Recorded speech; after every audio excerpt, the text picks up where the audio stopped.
I don't exist. Nobody knows me, but I'm always there. Statistical reminder of a world that doesn't care.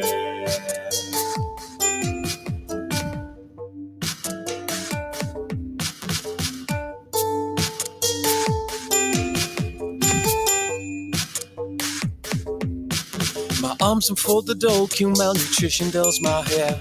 My eyes are black and lifeless with an unprivileged stare. I'm the beggar on the corner, will no one spare a dime? I'm the child that never learned to read, cause no one spared the time. I am a 1 in 10, a number on a list. I am a 1 in 10, even though I don't exist. Nobody knows me, but I'm always there. Statistical reminder of a world that doesn't care.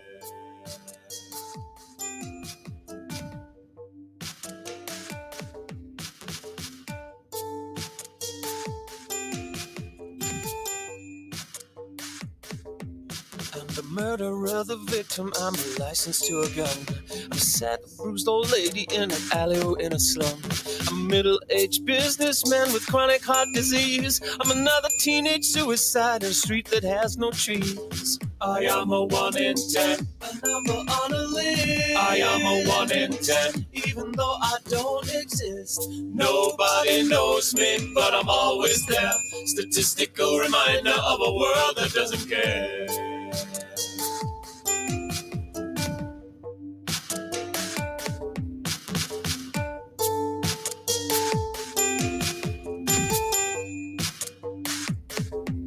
I'm a starving third world mother, refugee without a home. I'm a housewife hooked on Valium, a pensioner alone. I'm a cancer-ridden specter, discovering the earth. I'm another hungry baby, I'm an accident at birth. I am a 1 in 10, a number on a list. I am a 1 in 10, even though I don't exist. Nobody knows me, but I'm always there. Statistical reminder of a world that doesn't care.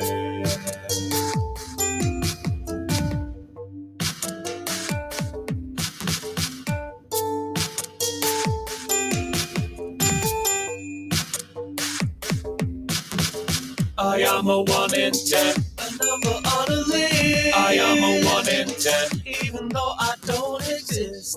Nobody knows me, but I'm always there. Statistical reminder of a world that doesn't care. East West. I nearly called him by his real name, then he would have killed me. His real name. Again. Anyway, good evening, welcome to Raconteurs News. I need to add our guest. He's just joined us tonight. Here he is. It's Mark Conlon. How you doing, Jason? I'm all right. How are you? Not too bad today. Yeah. Excellent. How are you? First of all, let me just say hello to everybody. They don't say that I've ignored them and stuff. They won't do that anyway. They're a good lot. But anyway, good evening to everybody who's in the chat room. Principian, Bandit Buster, CMB, Steve Owens, Chris Partridge, Annette, who was there quite early. She's over in Texas, though, so she, not being on her clock time, on her time, we've, obviously she has to remind herself anyway. I think she's still in Texas. But anyway, good evening to you. Good evening to Dinny as well. Good evening to Mick Ramo as well, who's there. And David and Jimmy Hagan. Good evening, Jimmy and Dinny. I need to sort something out between Jimmy and Dinny, first of all. I don't know if you know, we do the after shows. Sometimes we have been doing them after shows so people can come in when I'm not on air and I can be putting away and people can talk and stuff like that.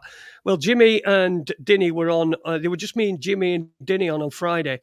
And Jimmy had some music playing, and I thought he was doing it on purpose, but he didn't know it were playing. So Dinny me and Dinny were sort of wondering where this music were, and he's sort of jamming away and dancing along to it, thinking I were doing it, Jimmy. And Dinny didn't know what we were doing. I didn't realise that. I knew it was Jimmy, but I thought he was doing it on purpose, but he weren't.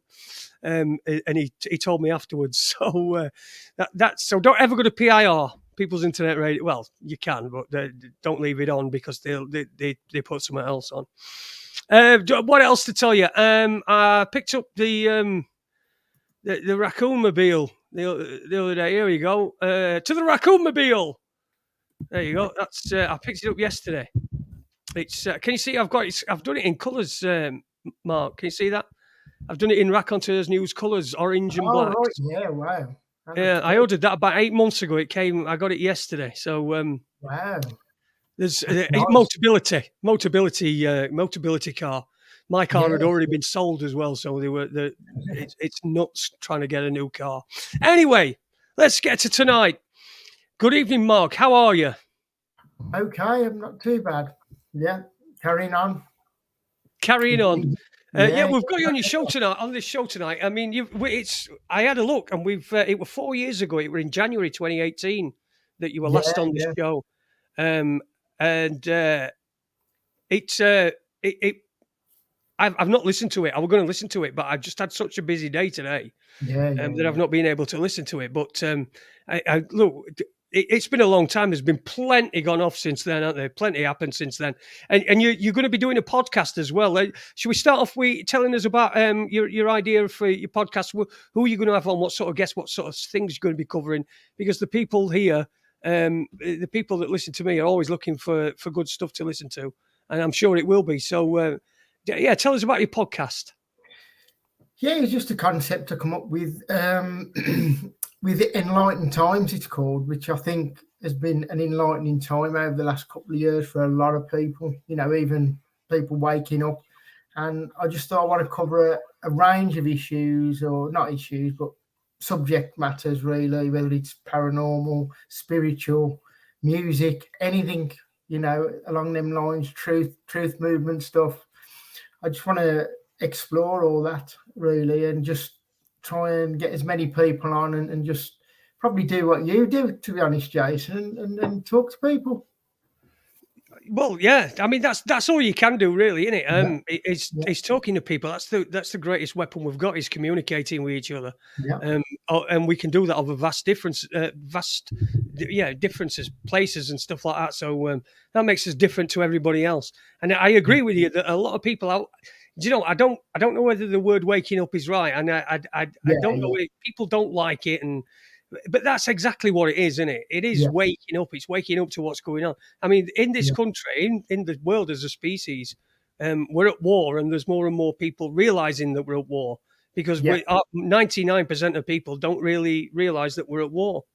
No, and I think that's a big thing, really, because I think for a lot of people, if you want to call it that, they may be stuck on one frequency range. I think that frequency range is changing and growing, and I think a lot of people, like you say, a lot of people realise now that there's a lot of rogue things going on, which you know, threatening our freedom, and I think that needs to be addressed. And I think the more people waking up, will address that. Plus, changing your frequency, which can often change your reality situation.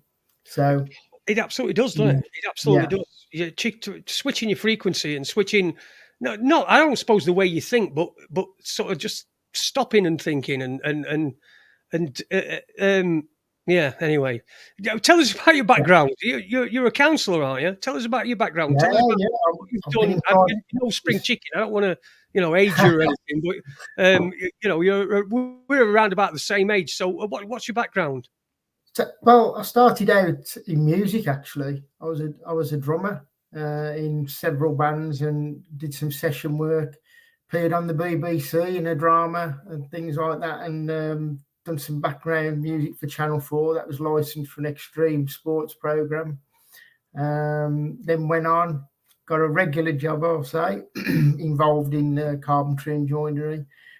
Got bored with that, and then ended up going into the more mental health psychotherapy area of work, really, and trained for about 5-6 years doing that, and then went into private practice, and then and then I had a few health troubles of my own, so some of that got put on the back burner with that, and just really been a researcher. I'd say from about 2013. I used to be a follower before of the like 9/11 and things like that, and JFK. But I got catapulted into 9/11, actually doing research to do with more to do with like a bit of a cover up going on in to do with the planes issue, and then got involved with doing some films with Chris Hampton of Wolf Clan Media. Also been a good friend with Andrew Johnson, who's, woke me up even more with 9/11, and also helped a little bit with Richard D. Hall on his Joe Cox film. Did a few little things with that to try and help him out with that film, really. Oh, And that's then, interesting. That's a good, interesting film. That it's funny you should mention Ritual, because I think the other night, for no reason, I don't know where it popped up from, but I decided to watch it. I'd watched it before. Oh, right, yeah. I watched Ritual's interview with Gary McKinnon. From yeah. Gary, yeah. So I mean, Ritual always does some good stuff. So you were working with him on the joke. I mean, the Joe Cox thing, that's a whole thing in itself, isn't it? Yeah. Well, actually, what got me involved in that, and my partner, actually, we attended, as we normally do, we attended one of his talks on his tour. I think it was in 2018. And he'd done a segment on the Joe Cox area, and there was this missing 18 minutes of discrepancy to do with the timeline. And I had a few ideas and thoughts about that when I left left his talk, and then I reached out to him and put some of my ideas forward about that. And then we just converged on that, and I got involved with some other things as well to do with that. And we actually travelled up to Bristol trying to glean some information. Because I do, if you watch the film, that it suggested that Tommy Mayer he was nowhere near when Joe Cox was shot. Yeah, if I remember rightly, there was lots of discrepancies with the video, the way that he walked. That was I have watched it. Yeah. And it was the way that he walked. That was one of the things. The description, the bag that he got, the picture of it, that the police released, and then what you could see on the video, that didn't match up. I mean, Thomas Mayer, for me, I mean, he didn't seem to be anywhere near there. But yeah, I have seen that. Interesting film, interesting subject. Yeah, and I started to study that timeline, and have a bit of a back and two with Richard about that, and just really got into it and collected all the CCTV I could find on as well, there was more than I thought, actually, and I listed all that for Richard. So I did a little bit of helping out. I put a few ideas forward. And we travelled up to Bristol because one of the contentions was whether Tommy Mayer was actually at his trial. Right. Because there was, I think, Nick Collerstrom and I think Helen Turner attended the trial. And there was there's some suggestion that it wasn't him at the trial. So that sort of got my interest going. And I checked out and kept chronological of the courtroom drawings, and they didn't seem to tally up, and they were very consistent that they drew this particularly, the two courtroom artists drew him without a mole. Now Tommy Mayer's got quite a prominent mole on his face there, and they both were consistent not drawing that mole at the trial compared to some of the hearings that happened previous to the trial. And we went up to Bristol, and my partner, we managed to bump into Tommy Mayer's brother, Dwayne. Right. And one of the questions which he did answer was whether they was allowed to attend the trial, and there wasn't. They weren't allowed to attend the trial? No, there wasn't. Now, what was the excuse given for that? For their own protection, or we didn't get an excuse. It was he didn't, to be honest, the family didn't really want to answer any questions and talk, but that was just one of the things that he did answer. And it was a very quick, question to ask, because he was very standoffish, very polite, but standoffish. And my partner asked him those questions. I didn't ask him. It was my partner who spoke to him. But that was one of the questions on the list, which was an important one. And I think Richard concluded in the film that, it's quite significant that they wasn't allowed, and perhaps if they did attend the trial and they seen that there was an actor or whoever stood in the dock who weren't their family member, that would be a big red flag, wouldn't it? Really? Yeah, it would be. It'd be difficult to cover up as well, wouldn't it? Because I mean, his family can't all disappear, can they? No. That's not doesn't seem to be really. It's not very convenient, is it? It would be convenient, but it's too convenient, if you know what I mean. If his whole family were sort of disappeared. Very interesting stuff. Sorry, carry on. No, you can't. Continue. And then I had this. I can only put it down. I'm quite an intuitive researcher, so, and I would say I got quite an eye for detail sometimes. And I had this thing going on about the bag, Tommy Mayer's bag, and I couldn't quite put my finger on it because I'd studied all the CCTV. I'd got loads of photos of it, and I said to Richard at his talk, which was I think it was a year later, I said, there's something about that hold door bag which is really bothering me, because there was only ever one picture of a forensics photo of the bag, the hold door bag, when he was arrested in Rysdale Avenue. And you couldn't read, the way it was opened, you couldn't really see much, the colour of the bag or anything. Anyway, I managed to get quite a high quality photo of the bag from somebody who actually photographed the arrest. And it had quite a good image of the bagging, which seemed to be more like a brown colour compared to a black. Plus, the handle stitching was totally different. Instead of the teardrop, which is in the open bag on the forensics, Tommy Mayer's bag was a totally different handle reinforcement stitching. It was more like splayed outwards rather than the teardrop stitching. Right. And that was quite significant for me, and Richard, that it was that bag was actually switched at some point. They did put a tent over the bag, so to conceal the crime scene, I think, and it seems likely that bag was switched because it's not the same bag.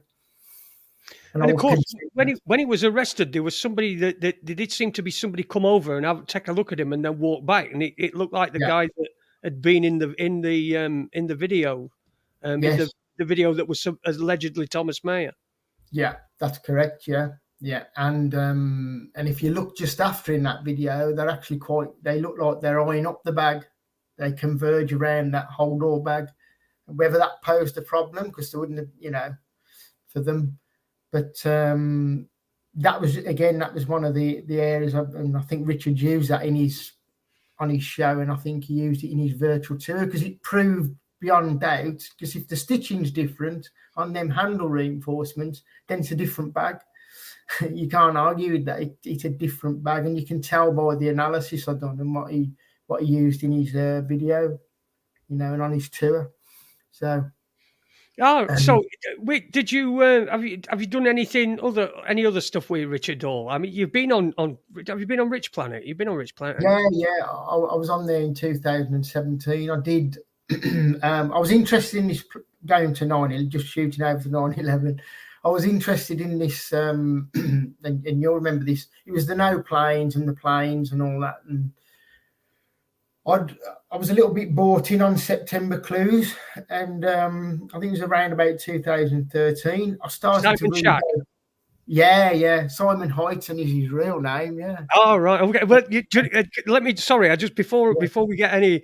But I was sort of a guy. I don't know if you knew a guy called Killtown. Remember? Yeah. I don't know him. I know of him. Yeah. Yeah. Well, I know him. See, so I was like, what I did is he kept going up when he were on those planes. He started the nose plane, as far as I was concerned. Anyway, I mean, from what I saw, the first no planes.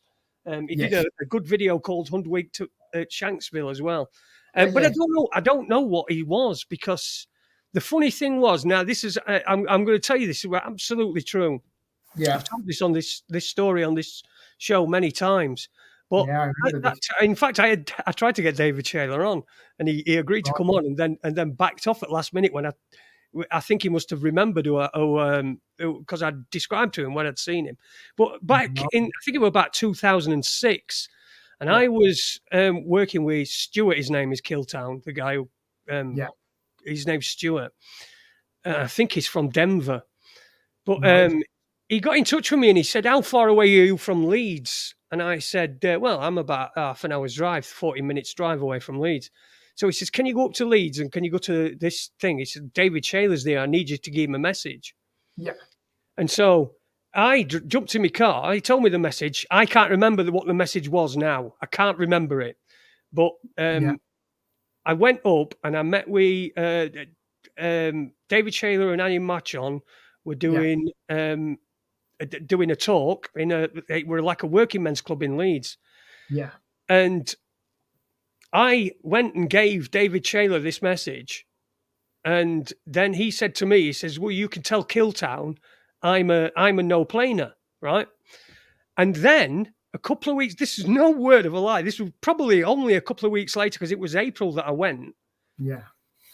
But later on that month, it was on Sky News, and it was the Alexandra Litvinenko. Remember that one where he'd been poisoned?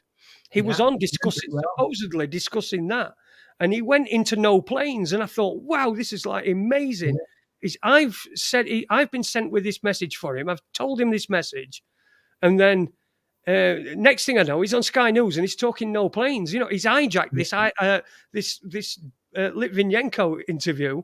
That were special, that were half an hour. There were him and somebody else on it as well, being interviewed by the guy at Sky. Yeah. And he starts going into no planes theory, and it was the first time I'd seen it anyway on mainstream media and stuff like that. But they seem to have it already and set up because they've got clips and they've got all these things already and set up. And I don't know whether it was a front or not, anything, but I just thought it were weird. And I got in touch with David Shaler at the end of last year. And I said to him, I said, "Do you remember me? I came and I saw you up at thing, and I told you I'd give you a message from Killtown, and then after that you went on Sky News." And he said, "Oh yeah, no problem. I'll come on your show." And then just didn't turn up. It just did not turn up, which were really weird. Whether it was him or not, I don't know. Whether someone's using his ID, but it was the one that most people. But yeah, that's interesting. But I was. Right back in the early days, I was a little bit like you, but I was doing. I had a little bit of a handing loose change, second edition. Yes. And I was friends with Dylan, Corey, and Jason back then, and mostly Corey.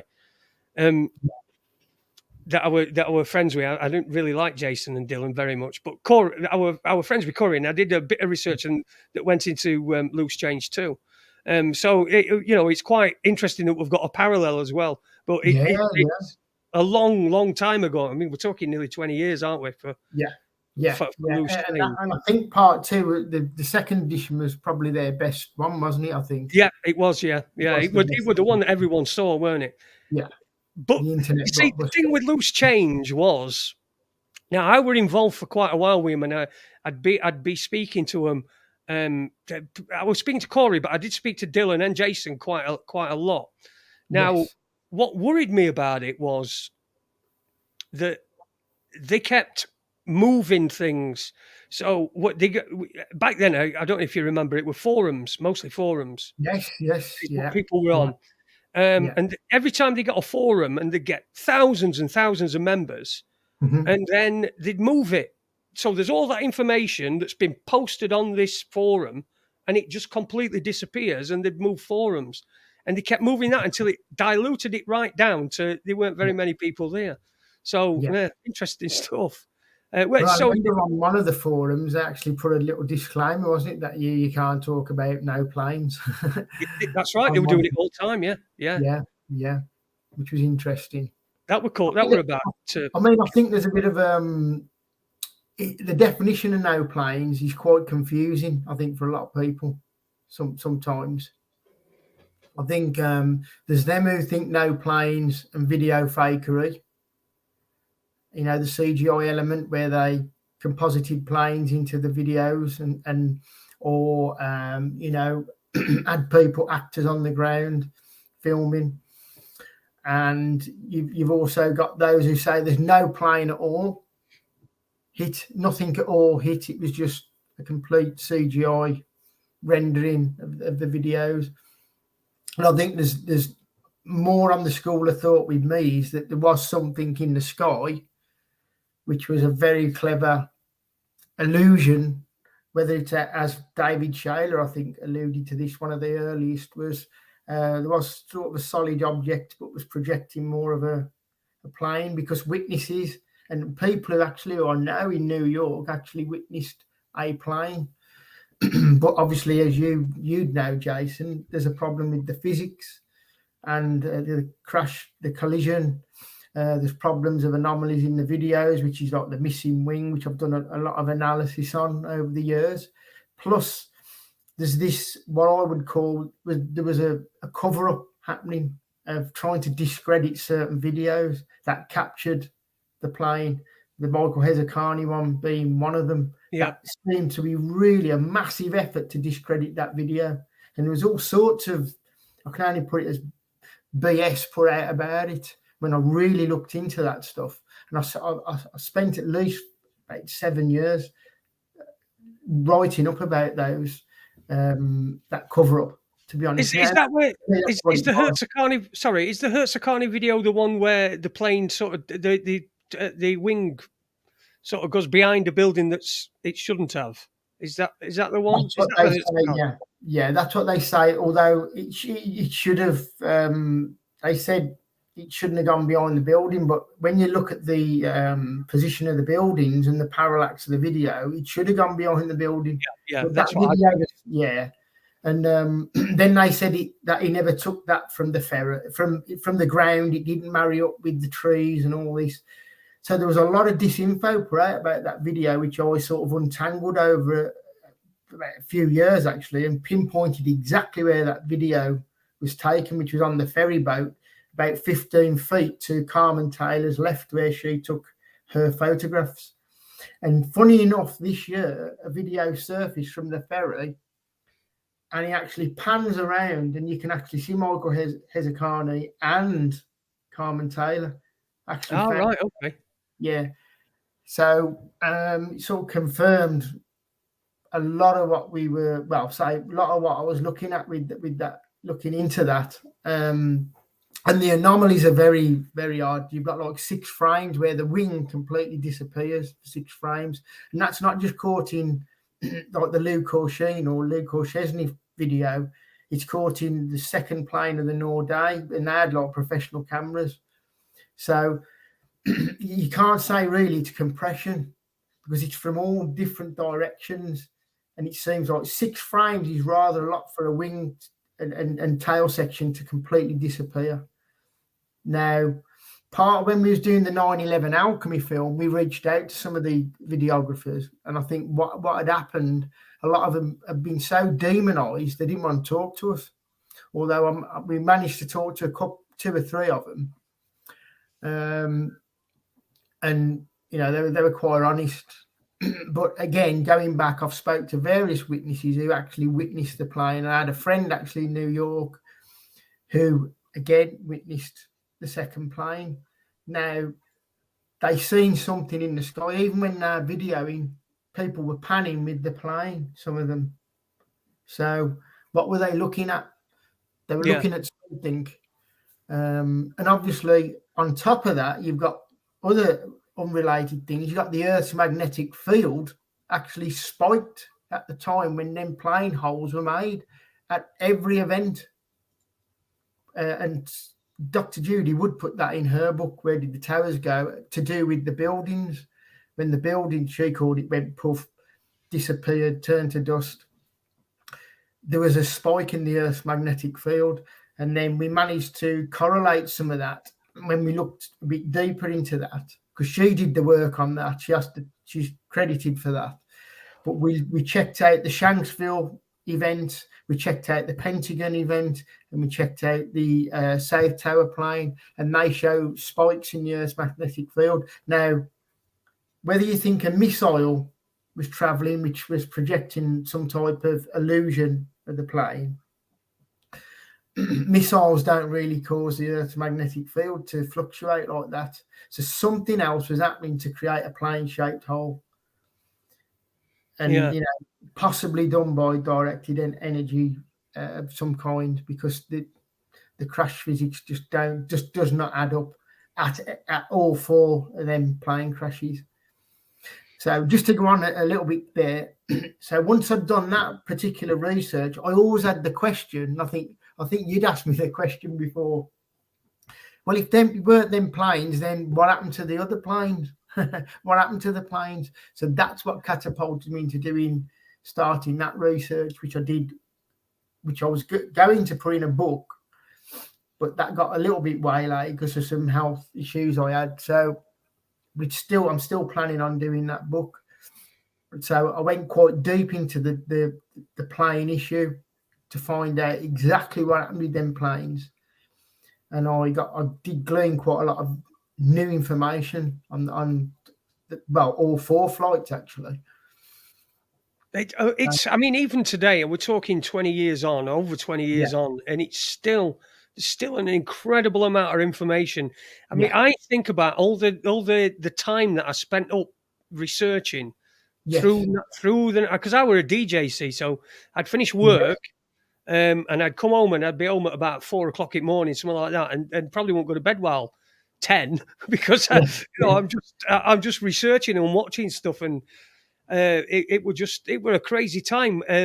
But it was a different time to today, and it doesn't seem like it, but it was a completely different time to today. I mean, we seem to have lost everything that we hold dear. Anyway, we seem to be losing it no matter what, all due to that incident.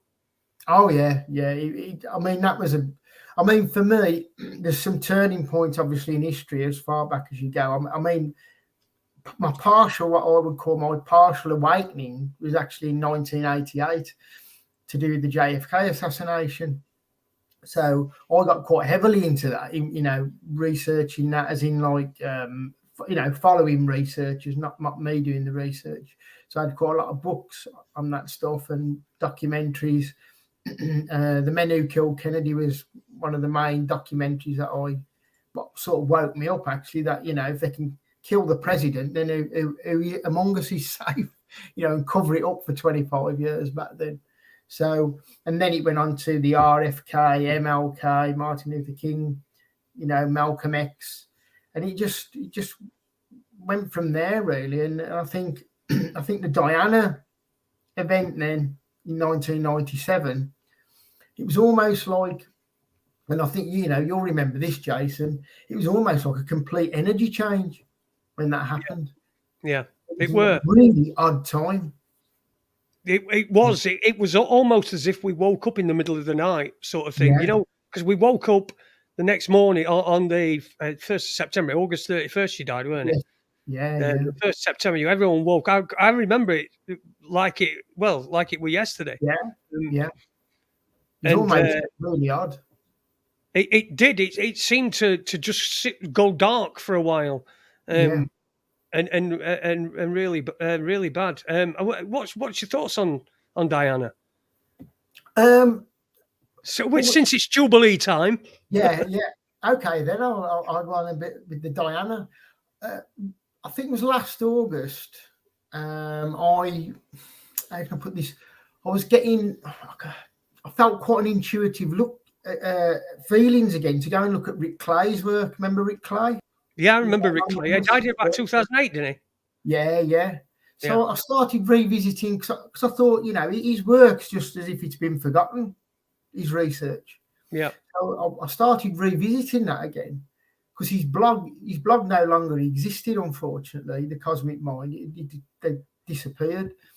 And luckily, I managed to get hold of an old PDF and some, listen back to the 4-hour interview he'd done before he died.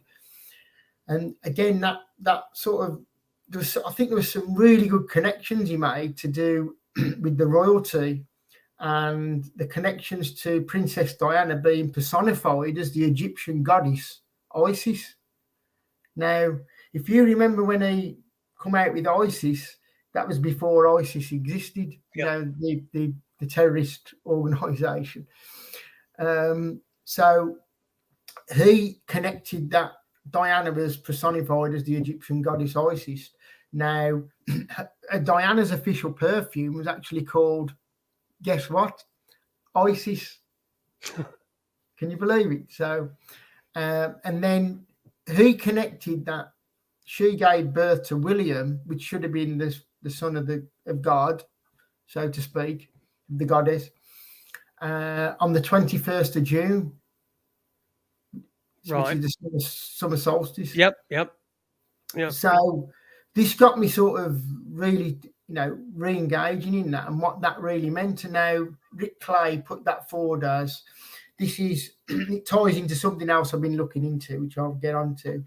That ties in the East and the West coming together. And I don't know if you remember in Harrods, they had like a shrine on the Egyptian staircase of Diana and Dodi. And it shows the way it's laid out is like two candles, which is like the two pillars of Freemasonry. And there's a pyramid with a capstone. And there's a picture of Dodi and Diana. And it's, and that's on the Egyptian staircase. And then again in London, Rick connected this memorial that was built in Hyde Park, which has like the water coming down and then merging into one. Now, he said for him that represented East and West coming together in the religions. Right.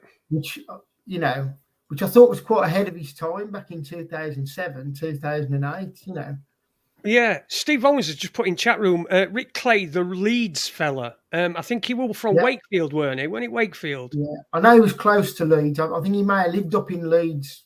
Perhaps. Yeah, I think he might have lived up in Leeds. Yeah, but I think he was from Wakefield. I listened because it's strange that you're bringing this up because I did listen to some of his stuff last year, but I'd never listened to it at the time.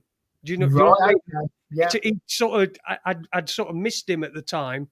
Yeah. I did see, obviously, after he commit suicide allegedly, but he allegedly committed suicide after he died. Anyway, I did see a lot of him about, a lot of people commenting on it, and it was only last year that I decided to have a listen to some of it. It might have been even you posting something on Facebook that I saw. I think it was. I think it was last August. I mean, the timing of this is just unbelievable because. I was just starting to get involved with another film called 9/11 Alchemy, A Big Idea, which Chris Hampton of Wolf Clan Media was doing in America. And I was doing a lot of research where that film was essentially about more on the occult side of 9/11 and the ritual, what 9/11 represented. But there were some bits in there to do with alchemy, which I'd researched. And I'd scheduled to do the film with Chris, but leading up is around about the 4th of August is when I was getting these feelings to look at Rick Clay's work and post it again. And it was, really strange feelings I was having. And I didn't know, I think it was the day I posted or the day after, it would have been Rick's birthday. But I felt so compelled and didn't have a clue it was his birthday. I happened to start looking into him again and found out it was his birthday, and he actually died at the end of August. I think on the 28th he passed. So and for about a week I had these, it was almost I'm going to sound like I'm mad, it's like I almost felt like I had a presence around me. It was sort of quite an emotional thing. And strangely I'd recorded an interview with Chris for this film. I think it would have been round about the 10th or 11th of August. And we were planning to do another interview at the end of the week. So it was on like a Tuesday, and I was planning to do another interview on the Friday, but we had to cancel it. So I rang Chris in America so we could reschedule as soon as possible. Now, we were bringing in about this Project Bluebeam as well. We were we were sort of focusing on a little bit of that. And I was, and I said, as I was ending the call, it was on a Friday night, I says to him, we do realise that, anybody trying to expose, which is what we was trying to expose, this illusion technology, part of this technology. I said, you do realise people have been killed for doing this, Sergei Monast, having a heart attack, or they either suicide you off or discredit your credibility, your identity. And 14 hours later, I ended up having a heart attack. Wow. So on a Saturday, Saturday after Friday night after the call, so which was, it knocked me off course for a while. Now, whether that's connected or I was targeted or whatever, I don't know. I can't prove that. But it was all that the whole coincidence of that month with the Rick Clay stuff and what I was feeling around me going on, and then this film and the Project Bluebeam stuff. It was one of the most strangest times I've had, in first couple of weeks of the month, to be honest. It was just unbelievable. And I didn't get to actually, I was still quite ill when I filmed with Chris the interview, because I'd not long come out of hospital. After having this heart attack, which come out of nowhere, really. Right. So you weren't ill. You weren't ill before. You weren't feeling ill, or because you're in good company. I've had two. I had one in 1997. Not long after Diana's died. Actually, I had mine in November 26th. Right. Okay. The first one, and the second one I had on December 8th, 2015. So you're in good company. I know. As you know, it probably knocks you about, doesn't it? And caused me a lot of problems. I was very tired, very, struggling. But it took me a while just to normalise again. After having this heart attack out of nowhere, really. And when you look at the technology that they've got today, and we always know that technology is not released to the public until many years after it's available. But the technology that they've got today, when you look at that, you see that 20 years ago, it's not difficult to envisage and putting a plane in the sky. Even I watched the 1984 Olympics opening, and that was stunning. We're at Los Angeles Olympics, the UFO thing that they did, and that was stunning. And that were only just, in fact, I don't even know, but there were no advanced technology claimed in that. No. Well, the strange thing about that, Jason, is, again, Rick Clay made some really good connections with that, because he spoke about Project Bluebeam and this 1984 Olympics. There's a lot of connections. Again, it's signalling like a cryptic clue towards whether I don't like using the word holographic, but that's what Rick used, that term. I think it's far more advanced than a hologram and stuff like that. Now, no, I never used to. I used to use that term myself. But Rick made these connections of, you had War of the Worlds, first stage show, in 2007, had a hologram in it, 3D hologram in the stage shows of Richard Burton. Now, Richard Burton was in the original 1984 movie. So you got War of the Worlds, which is an alien invasion, envisaged alien invasion. You've got Richard Burton, who was in the War of the Worlds as a hologram. First stage show production in 2007. He was also in 1984, the original film. Plus, if you look at 1984 Olympics, it envisioned a UFO comes down at the closing ceremony, and an ET alien gets out, addresses the crowd. But at the start of that initiation of that ceremony, they ask them to put the blue flashlight on, right? And let the magic begin. So you've got that part of it. So you've got this connection of holographic technology there to do with 1984, which is the UFO coming down, War of the Worlds stage show, and again, and the holographic technology. So it's quite a strange set of connections there. I mean, the Olympics seem to feature a lot in this, don't they? You know, Project Bluebeam, because at 2012 Olympics, they were rumoured beforehand that I think Ian Crane were in Sun about it, talking about that they were going to be an invasion or a fake invasion. That's it, yeah. Because I remember at the time, now I got away from the 2012 Olympics. Yeah. So I wanted to get away. I didn't want to be anywhere around in Britain. So we went to Benidorm for a couple of weeks. Right. And I remember the day that we got there. It was the day. I think it was the day the Olympics started, and I was listening. Funnily enough, I was laid on the beach and I was listening to War of the Worlds. The thing, the music from it. Yeah. The Jeff Wayne's stuff. And it's actually said that the invasion started on August the 8th, which was then the day that the Olympic Games was starting, was August the 8th. I believe that. Anyway, I can remember sitting up and thinking, that's today's date. Yeah. When Ian Crane said that the Olympics, there's going to be a fake invasion, and well, it was weird stuff. Yeah. But again, it was back in the day when you could talk about things. Yeah. Well, again, I sort of, for me, it's only just recently I've revisited all that. I think Rick Clay was actually at Glastonbury when Ian R. Crane gave that talk he done, and I think David Shayler announced that he was on as well, announced that he was the new Messiah or something like that. That not my words, by the way. That was. I was there. Yeah.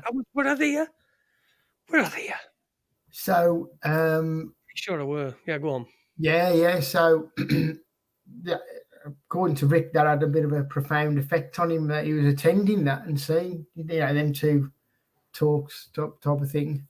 But again, recently David Shayler's come out, hasn't he? And I've seen him on a brand new tube. He spoke to an audience in a park or somewhere, and he brought that back up about the planes and some type of hologram or cloaked missile.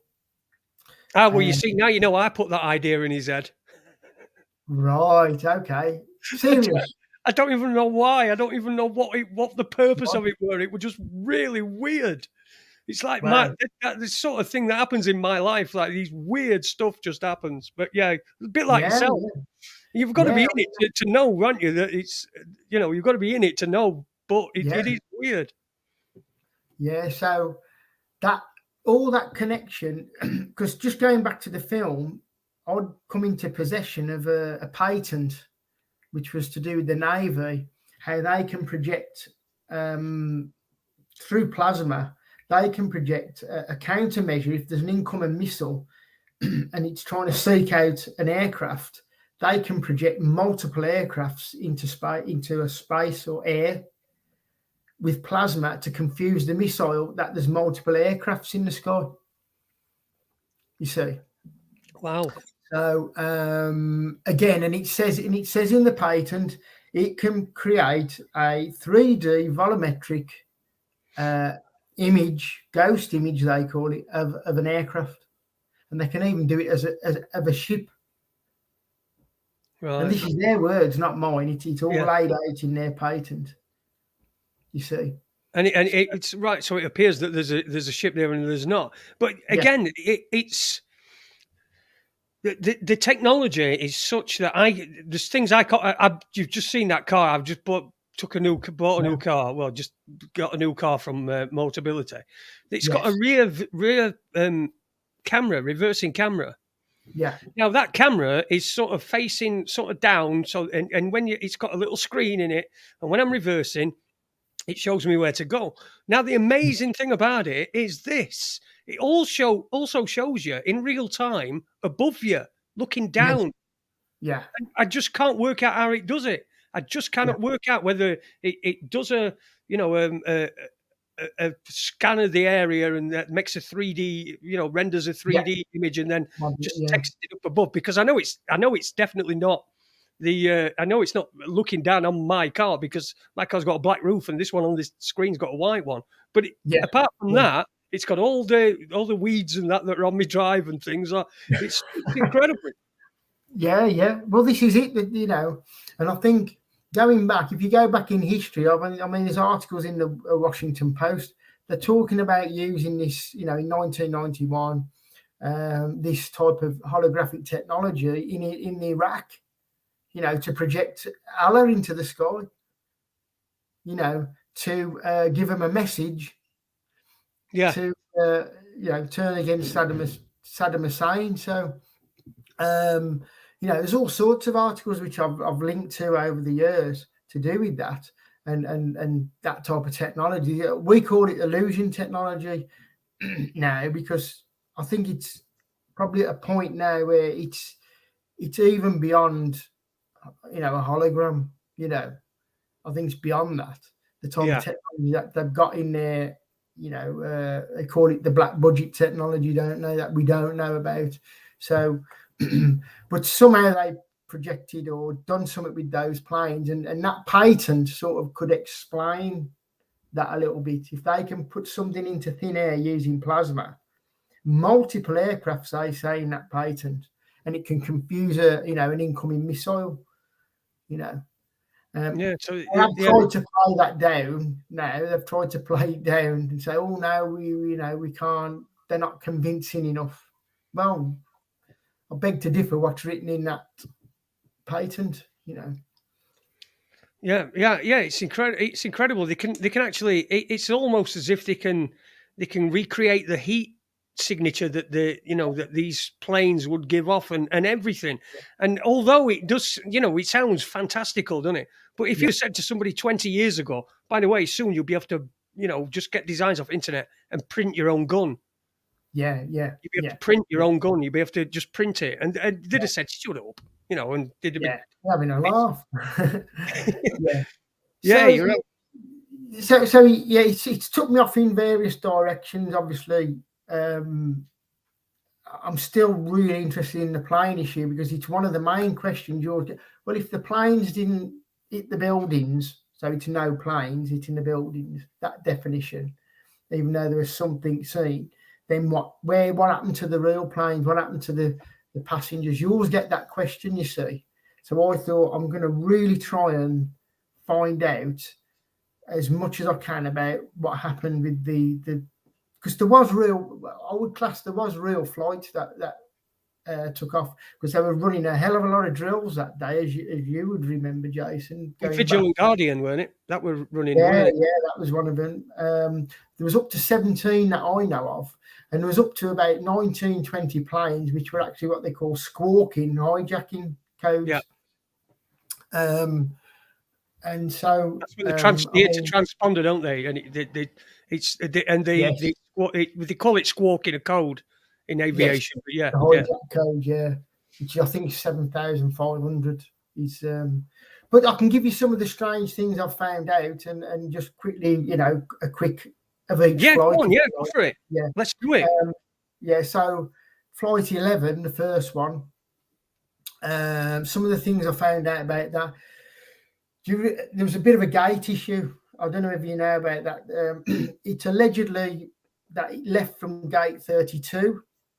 Even though I've got an eyewitness, well, I can cite some eyewitnesses and plenty of articles in the mainstream media citing that it left from gate 26. Now, in the 9/11 Commission and the staff report, they're very non-committal about the flight leaving from gate 32. There seems a bit of an issue around the gates to do with flight 11. It's a bit of a common theme, actually, with at least two or three of the flights.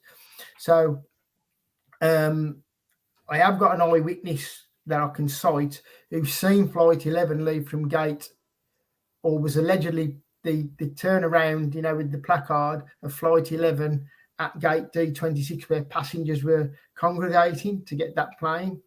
Yet the conflict is, if you go into the air traffic control communications and the transcripts and the recordings, they show that Flight 11 left from gate 32 in the recordings.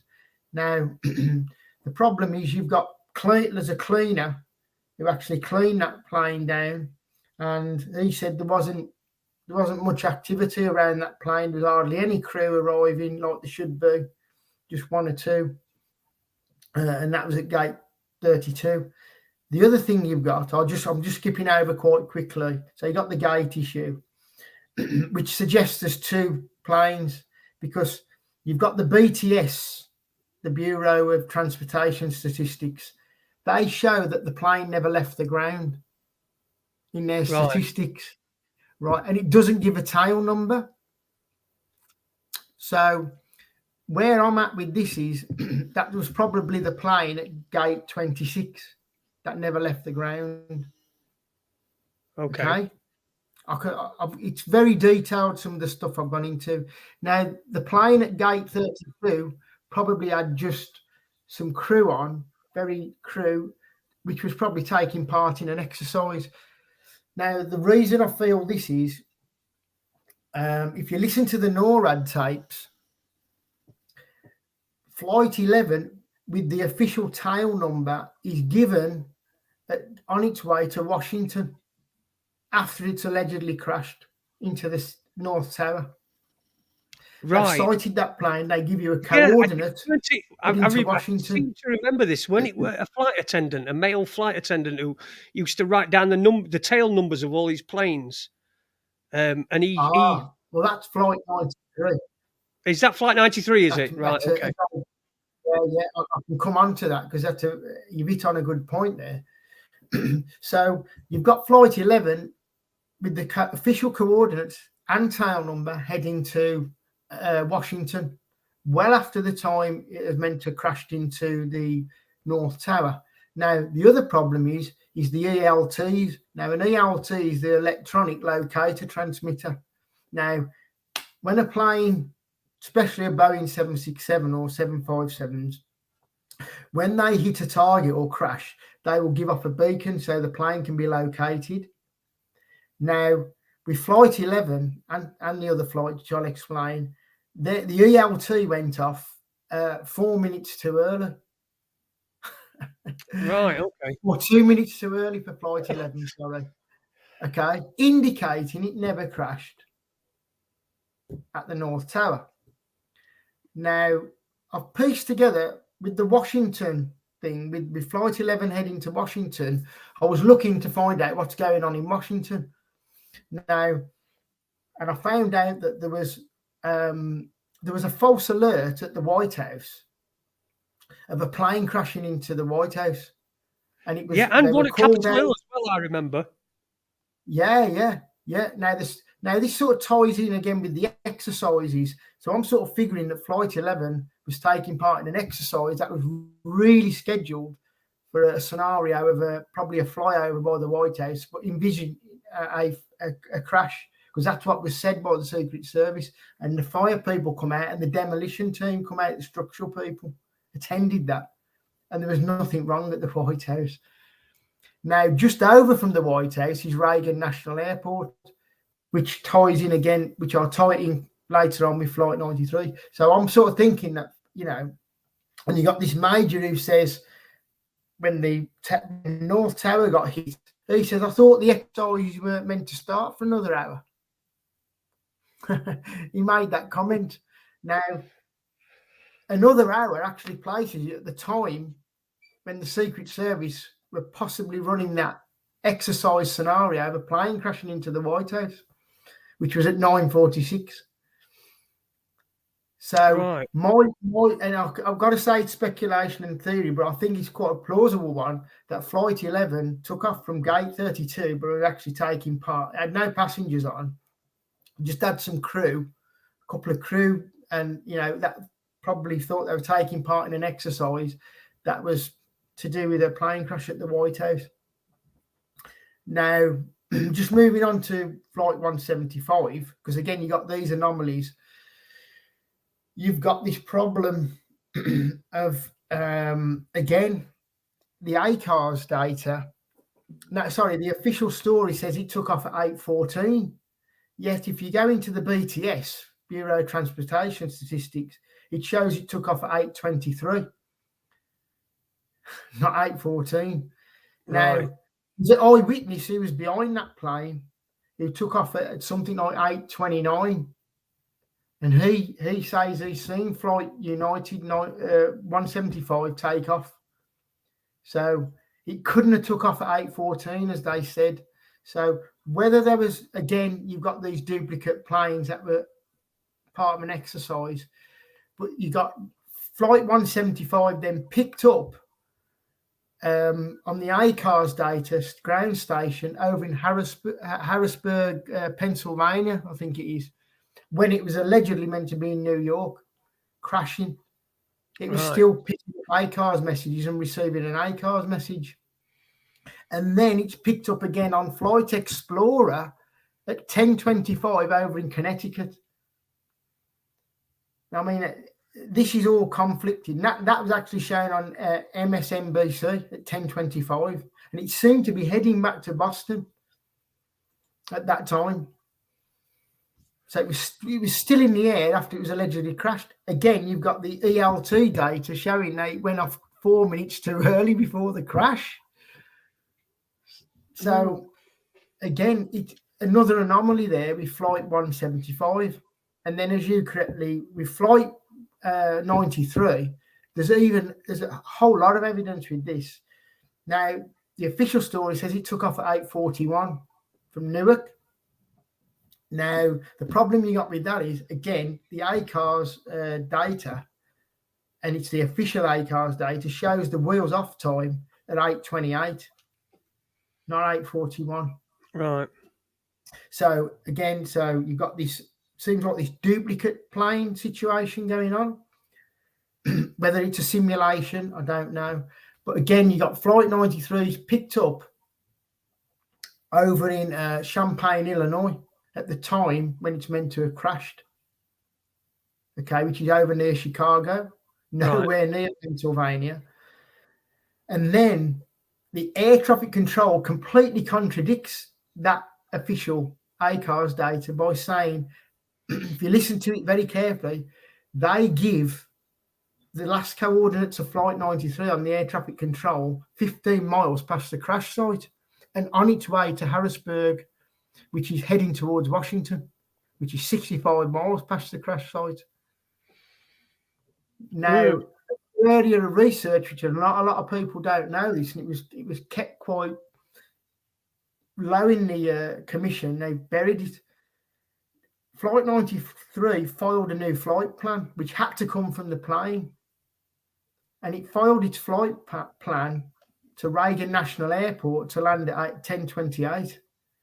Now, I obtained Excel spreadsheet of Reagan National Airport showing that Flight 93 landed there at 10:28. Plus, I've got a flight aware, and I've screenshotted it because they soon took the screenshot down, again showing Flight 93 landed at Reagan National Airport at 10:28. Plus, you've got the other conflict, which you all know about, of Flight 93, they said landed at Cleveland Airport as well at 10:45. So, who knows, it seems like more likely it landed in Reagan National Airport, which is Washington, which is just over the way from the Pentagon and the White House. So, again, Reagan National Airport was closed for 23 days. And it's the only airport that done that in America for that long. So whether they closed and, because they had a couple of planes there, they wanted to get rid of or livery up again, a different livery on them. Yeah, exactly. Which is very strange. For all the other airports were closed for like just a few days. That particular, it's a very key airport, Reagan National Airport, and it's got like the round by the no-fly zone, so it's very sensitive airport compared to the others. Yeah, of course it will be, won't it? Capital. Yeah. So just going on to Flight 77, you'll see a actual commonality in a minute, because Flight 77 had the same problem as Flight 11. The BTS data, which is the Bureau of Transportation Data Statistics, showed that plane did not leave the ground. Okay, and it showed that he had an unknown tail number. Now, that was meant to have allegedly left from gate D26 from Dulles Airport. Now, the problem you've got with that, Jason, is I've got pictures of some passengers, and they're quite rare pictures, at gate D26 about to board the plane. They're not very well-known pictures. And it was a group of school children and teachers who had won a competition for National Geographic. And they took some photos.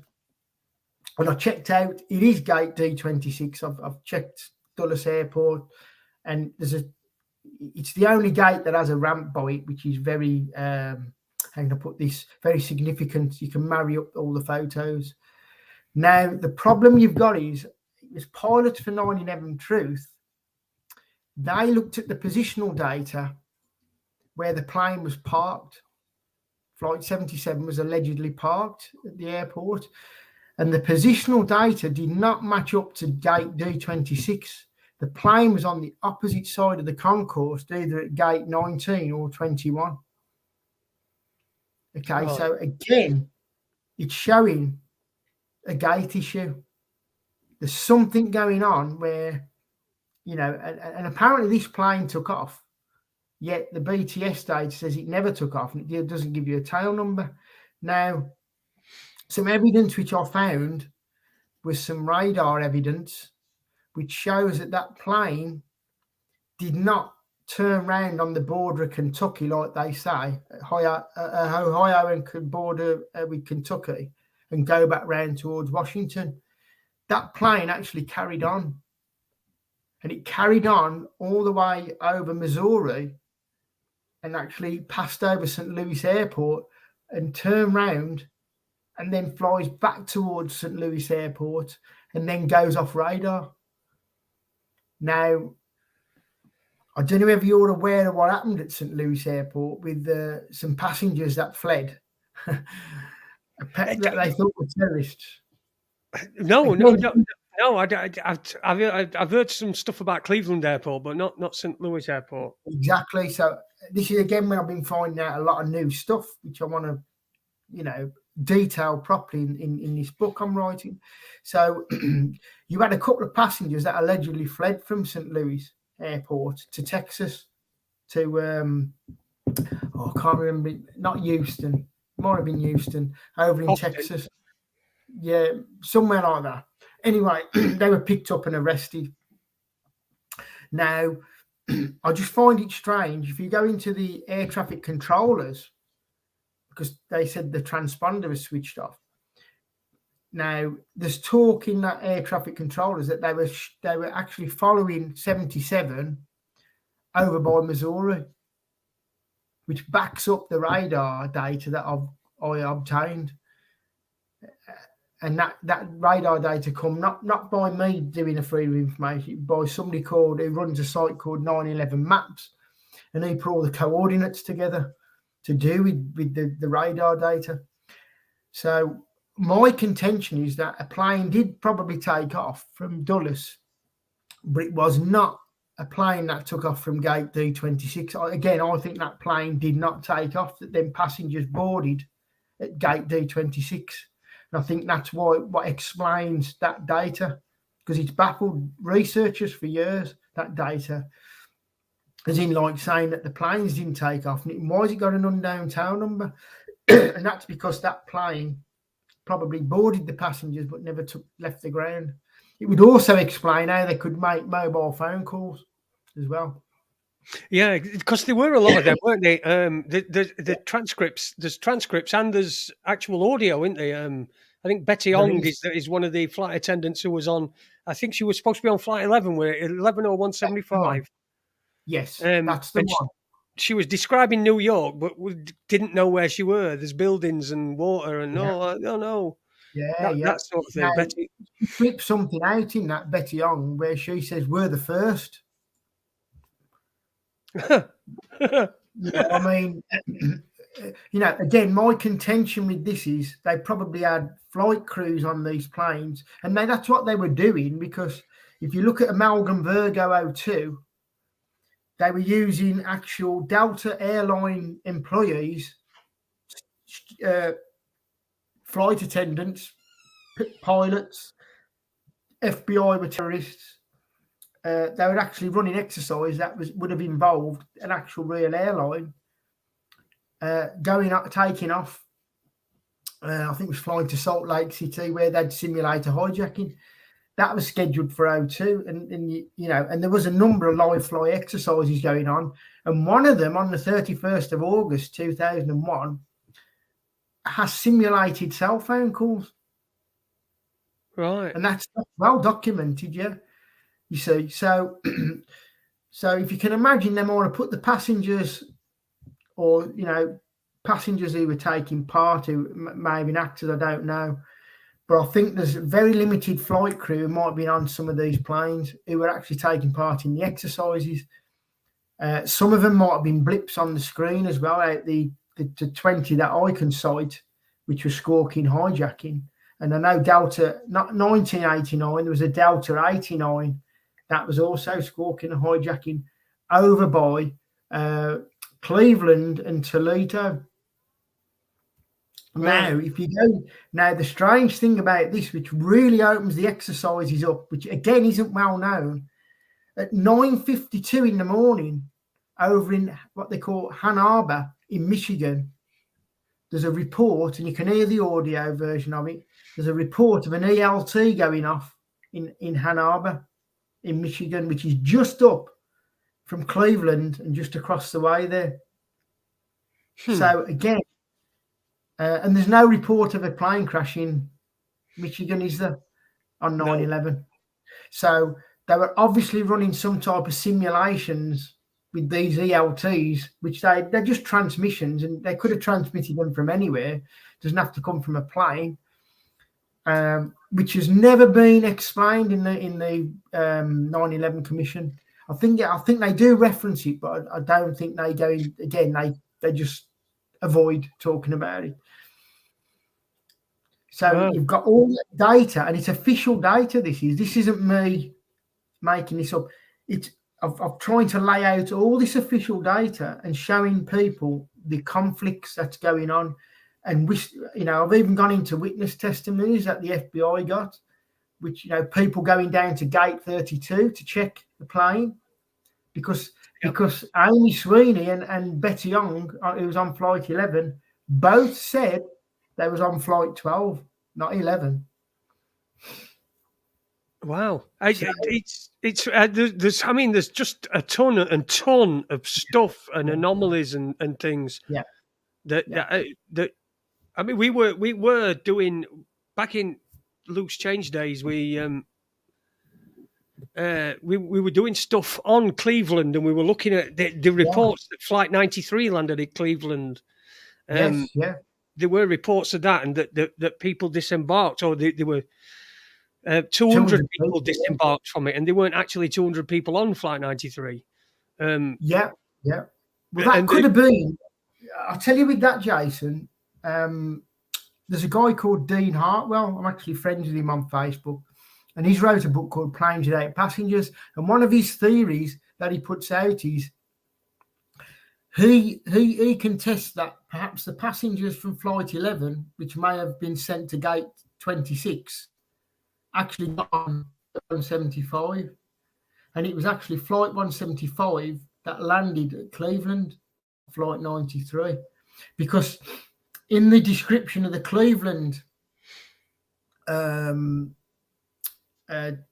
report, that I think they get it's either a 757 or 767 mixed up in the report. Now, I think Flight 175 was a 767, whereas Flight 93 is a 757. Right. Okay. Now, it is very possible that if you combine them two flights of passengers, it will be nearer 200. It was people. 200 because we exactly calculated Yeah. the number. I can't actually remember it, but I do remember I was sat and I'd been researching, and I was talking to. I was researching with a guy from. It weren't Dylan, Corey, or Jason, but it was somebody that were with them, and I'd fell asleep at me table at my desk, and I fell asleep in the middle at night. And he's in America, and it weren't quite as late for him, and he just woke me up. He went, Jason, and he'd added them all up, and it all sort of matched. The numbers matched up with in Cleveland. The whole every passenger that was on all these flights. It was really weird. But they ended up dropping it from we didn't want it loose changes. I think it was the first one, but it wasn't in the second one. They dropped it, and I don't know why they dropped it. But I mean, there were a lot of stuff dropped. I can even go one better from that. I found a couple of news clips, and I've archived the one on the BitTube channel. There's a report that Flight 93 originated in Chicago and landed in Cleveland. Yeah, I think that might have been something like that. Yeah. Right, now, that's not a very well-known news report, but there's a couple of them that cited that. Now, if you think about that, it could be possible that Flight 93 did land there, because the ACARS data, which I mentioned earlier, it shows that Flight 93 was over Champaign, Illinois, which is near Chicago. And you've also got can't remember his first name. His last name's Marr. He looked, and he was over in Chicago, I think. He looked at the radar, and it was showing Flight 93 circling around Chicago, and he thought it was coming into land. So it's quite possible that Flight 93 did circle round near Chicago and fly back to Cleveland, which isn't that far. And they had enough time to do it, because I have calculated that. And that's something that I have proposed. And it's on my blog, actually, because I did put them 4 articles out about, documenting what I've just spoke about. So it is very possible it could have been Flight 93, that landed there. And I don't rule that out. And the thing is, that would marry up with 2 flights again, because you've got 2 descriptions. You've got Flight 93 official data, ACARS data, saying the wheels off time is 8:28. And you've also got a witness report, which was an American footballer, I believe, called, what was his name? Something White. Triton White, I think his name was. Right. That he was on a plane, and he was told by the stewardess that the plane they seen loading passengers was Flight 93. He was told that 2 weeks later, because they was getting on, and they were getting on the tarmac at an earlier time. So, was the 2 flights? I mean, the official data shows there's 2 flights, and that happens with a lot of the plane official data. Somebody brought a point up earlier on that this is we're seeing incompetence as conspiracy, but I mean, could that be, or is there just too much data for it to just be incompetence? Because the data is the data that we presented with, is that accurate, or is it is it just there to keep us all occupied, if you will? It could be, but I think it's not like the ACARS data. That when the wheels go up, it's a sensor that record everything's recorded electronically, so it's not somebody logging it down. When them wheels go, when the plane takes off, there's a sensor that's activated, and that's what they get the wheels off times from. You see, right. So it's not human error. It's actually, they've put that data in, which you can look at in the ACARS data.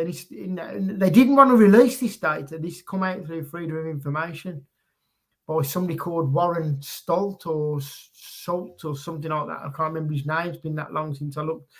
But that particular data shows that the wheels off time was 8:28 for Flight 93, which is not 8:41 or 8:42. You know, why are they going with that time?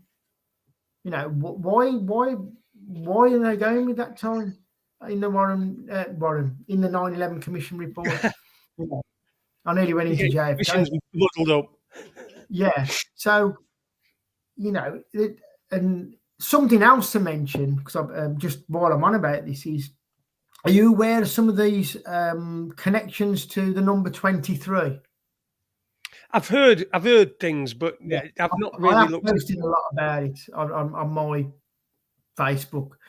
Now, on 9/11, there was a United Airlines Flight 23, which was classed as the 5th hijacked plane that didn't leave the ground, and they apparently found box cutters, and some terrorists fled the plane. Oh, right. You just run off. Did they open the door and run off? Yeah, and they couldn't locate them, apparently. Now, again, it's this enigma of this number. Apparently this number shows up a lot in history with events. So it's almost like, you know, tipping the hat to this. You know, if you go back, I've listed so many events, that's past events to do with this number 23. So it's almost, and funny enough, they call it the law of fives to do with this 23. Right, okay. The 5th hijacked plane. You know, again, they're trying to have a laugh or, you know, coincidence with this. So again, I found that interesting. I mean, number 23. I had a problem in 2004, which turned my life upside down with somebody, with David Beckham. David Beckham's number was 23. Oh, yeah. At that time, he was in Real Madrid. So you know, it don't surprise me that 23 years. Yeah, like Kendo says, 23 years since Forest were in the Prem. And they've just gone back up. 23 seems to be. It's passed for Wednesday, so I don't think they're going to be going up anytime soon to Premier League. Somebody asked made about that, by the way. Sorry, say that again. There's a film actually called Number 23. I think there is. Yeah, there is. Yeah. It's worth looking into. I listed it on my Facebook. It's called The Enigma of Number 23. So anybody can Google that and have a look. And you know, it's quite fascinating in past and present events. Like you say, David Beckham, 23, Michael Jordan, 23, people dying at 23 years of age. The JFK tots up to 23, believe it or not, with the date and things like that. Yeah, 23 and me, says Taz in the chat. That's something, isn't it? That's the thing, 23 and me. Yeah. It were, right, I just want to get it out of the way because Bandit Buster asked at the very beginning, and he asked twice, and I said, "Look, I've got it, and I will ask." He said, "Are you from Tipton?" Am I from where? Sorry, Tipton in the West Midlands. No, I'm from Birmingham. Oh, there you go. So that's your answer to that. Bandit Buster. He's from Birmingham. Which part of Birmingham are you in? At the moment, I'm not in Birmingham at the moment. I'm from Birmingham. Okay. I'm actually over in Worcester at the moment. Oh, right, okay. Worcester, yeah. In fact, you know where I went to Worcester on the day Brexit was the vote, the day after the vote. So when it came out that we're leaving, I went to Worcester. I had to go to Worcester. I got deliveries there. So, just here, there, and everywhere, it all just ties together. It's just completely. I've been trying to prove myself, you see. Birmingham's a bit hectic, you know. So I'm in Worcester, just trying to mentally help my health and things like that, and trying to get myself right, really. Yeah, it has been a bad 8 months health-wise, but nothing to do with the V, by the way. Listen, since we last talked, I've lost a leg, so that's That's very inspiring, though. How you've come through that. To be honest, Jason, I think I might have said that to you before. You know what you have gone through. I mean, that's a form of loss. That is, it's a form of loss. You've lost. Oh yeah. Oh God, yeah. It has took a while, but you know, this has helped me doing this. This will help you. You know, when you're talking to people, because you know, if you the good thing about it is just be yourself as well. And if there's somebody on that you don't want, you know, you know, you can just say, well, that's that, and blah blah blah Yeah. blah. And I sit and talk here sometimes myself when I'm not even on.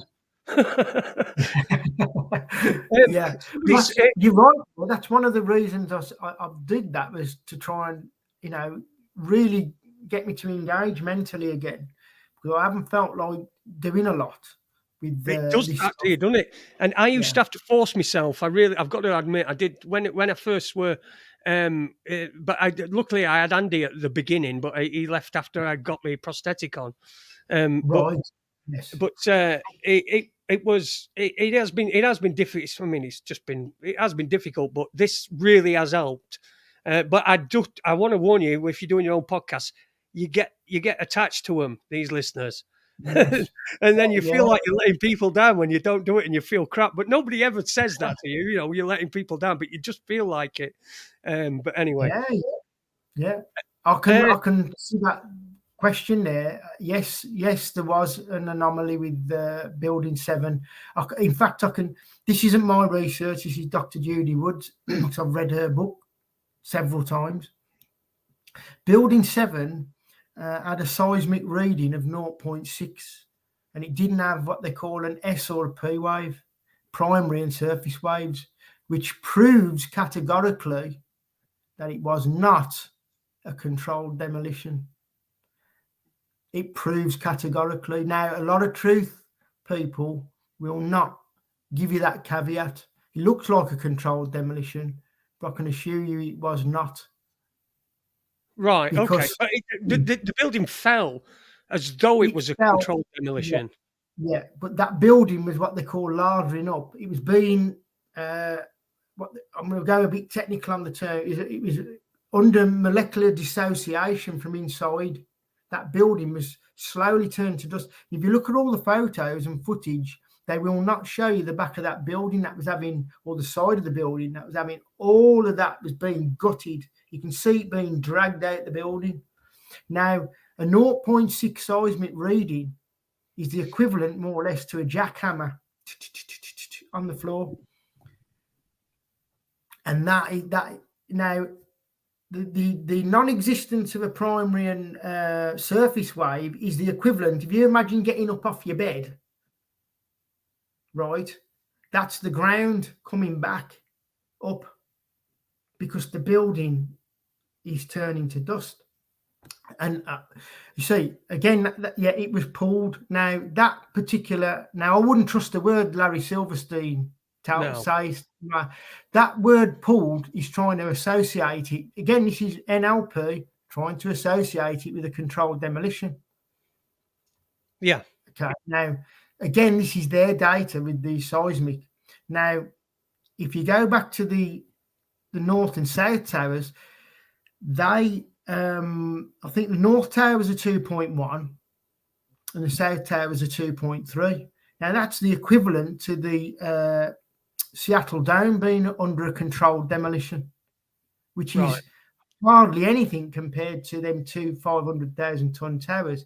Now, again, you've got no surface or primary wave with both of the towers. There's no surface and primary wave. So it's as if the bedrock is slowly coming back. Because if you've got explosions going off, they cause a primary and surface waves, and you don't get that coming in on the data. If you have a look at the seismic readings, that is not happening. Categorically is not happening.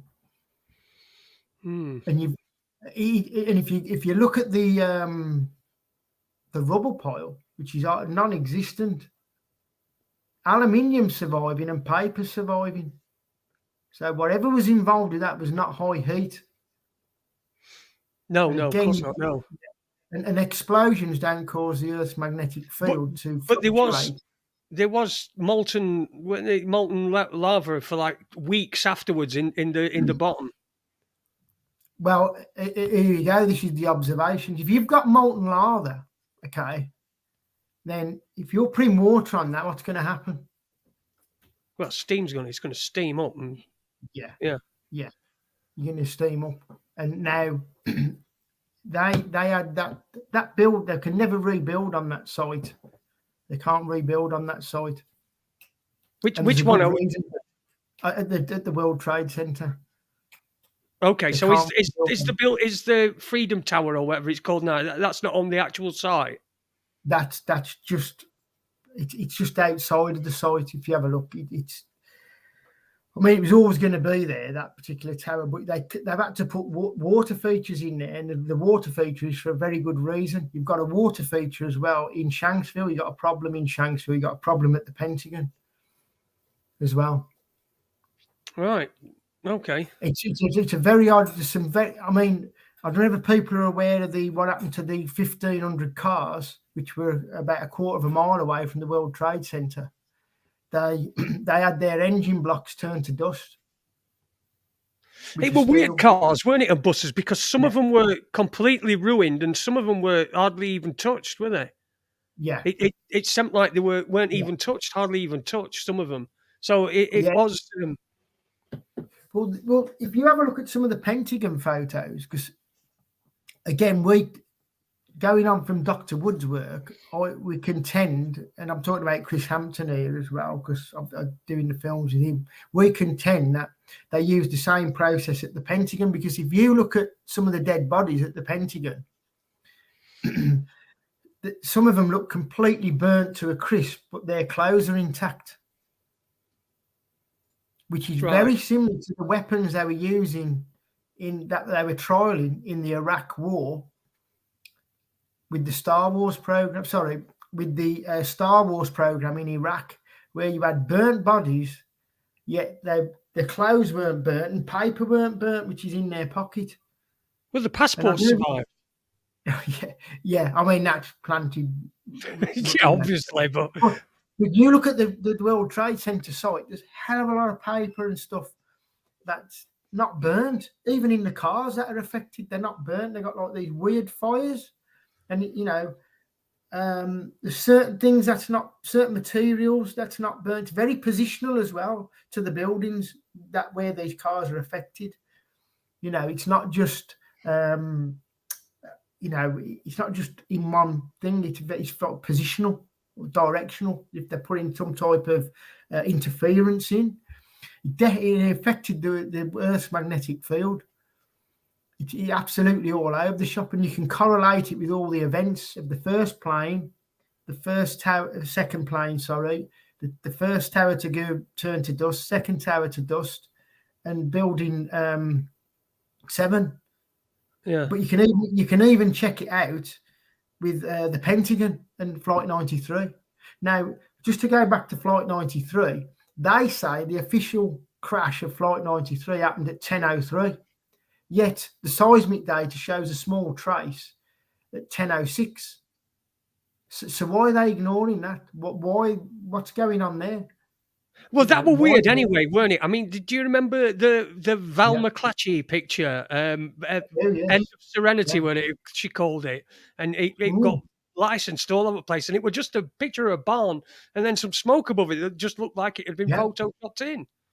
Yeah, and it's very odd. I mean, I've got some photos of Flight 93 wreckage, which people haven't seen, which completely is good. When it goes in the book, it's going to completely, how can I put this, contradict what they even try and tell us about Flight 93.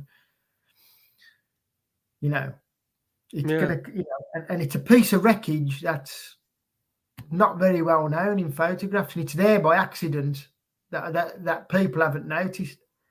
But it's not even listed in the evidence. It's it's that shoddy of that. So that's at Shanksville, is it? That because it looked like a big.